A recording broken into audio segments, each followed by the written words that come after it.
Our main text is found Acts 3:19. You don't have to turn to it. We're going to deal with it at the end of the message. My subject is a time of refreshing. A time of refreshing. What does the word time mean? It means the point or period when something occurs. An appointed fixed moment or hour for something to happen, to begin or to end. An opportune moment. What does the word refreshing mean? To restore strength and animation to. To revive, to maintain by renewing, fresh provisions, replenish. A good example of this will be in St. John, the 5th chapter, verses 2 through 4. It says, now there is at Jerusalem by the sheep market a pool, which is called in the Hebrew tongue Bethesda, having 5 porches. And these lay a great multitude of impotent folks, of blind and halt and withered, waiting for the moving of the water. It says, for an angel went down at a certain season into the pool and troubled the water. Whosoever then first, after the troubling of the water, stepped in, was made whole of whatsoever disease that he had. When the waters was troubled, that was their opportune moment to step out and reach up by faith and receive their deliverance. The church of God is like the pool of Bethesda. There's a lot of needs in the church. People may be sick. People may have needs in their home. All types of needs, but God knows about it. And God will trouble the waters in the church.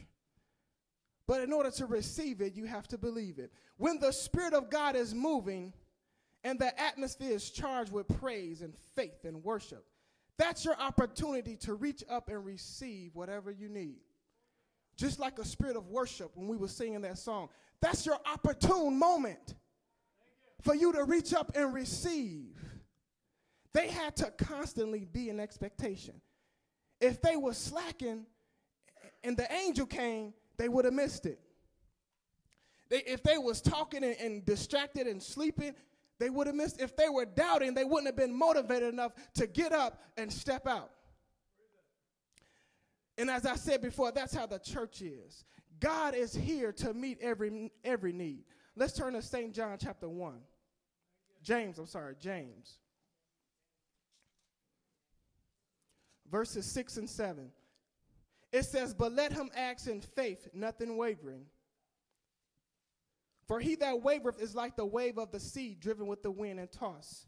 For let not that man think that he shall receive anything from the Lord. Now, if you look at Romans 10 and 12, it says, for there is no difference between the Jew and the Greek. The same God that saved me can save you. The same God that heals Sister So-and-so wants to heal your body. God is not respective person. But it says the same Lord over all is rich unto all that call upon him. If you look at Romans 8 and 32, it says, he that spared not his own son, but delivereth him up for us all, how shall he not with him also freely give us all? If God gave you his only son, why wouldn't he give you that financial blessing? If God gave you his only son, why wouldn't he heal your body? If God gave his son, why wouldn't he do it for you? But like I said before, in order to receive it, you must believe it. God will do whatever you believe him to do according to your faith. Be it unto you. Let's turn to Mark 9. And this man had a need, and his son was possessed. And he said, and oftentimes it has cast him into the fire and into the waters to destroy him. But if thou canst do anything, have compassion on us and help us. Jesus said, if thou canst believe. All things are possible to him that believeth. It wasn't a matter if Jesus could do it or not. It was a matter of his faith and if he can believe. Somebody say a time of refreshing. You need a refreshing.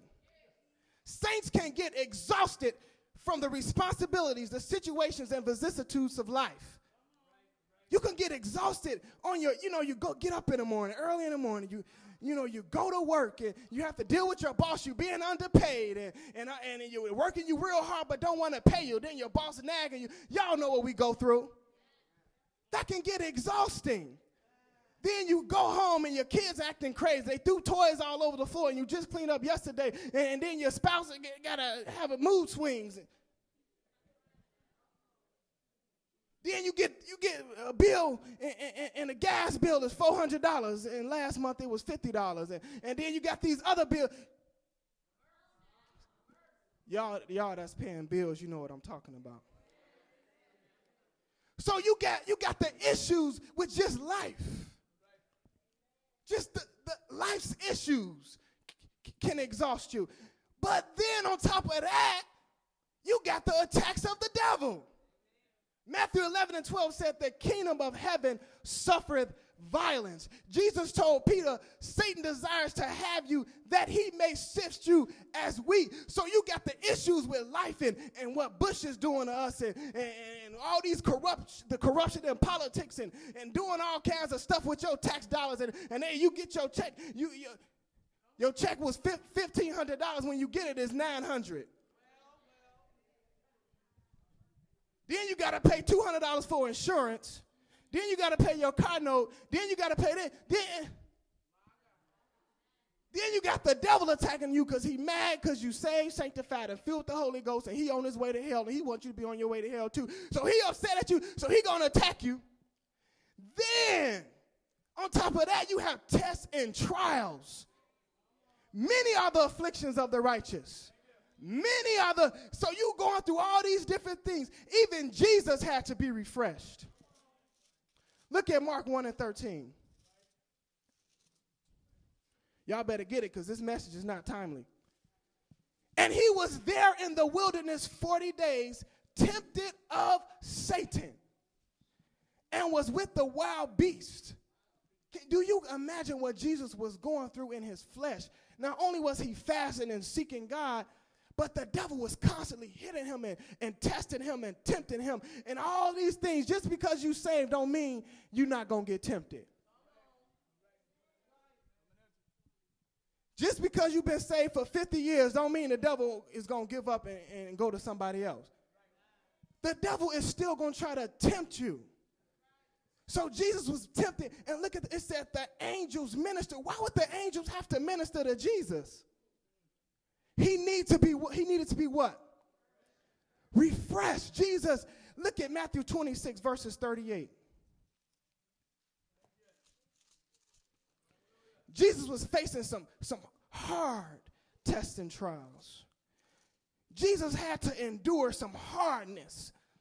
Sometimes you go through some hard things. Can I get a witness from somebody? Jesus said, my soul is exceedingly sorrowful, even unto death. In other words, I'm going through. Woo, it's heavy. Tarry ye here and watch with me. And he went a little farther and fell on his face. Woo, you know when you need a refreshing. You know, he fell on his face and prayed, oh, my Father, if it be possible, let this cup pass from me. Nevertheless, not as I will, but as thou wilt. And he coming to his homies, his boys, his shouting partners, his prep partners, the people that pat him on the back while he was up there doing his thing. But when he's going through, nobody around. They sleep on him. Jesus said, could you not watch with me 1 hour? Watch and pray that ye enter not into temptation. The spirit is willing, but the flesh is what? He needed to be refreshed. So, you got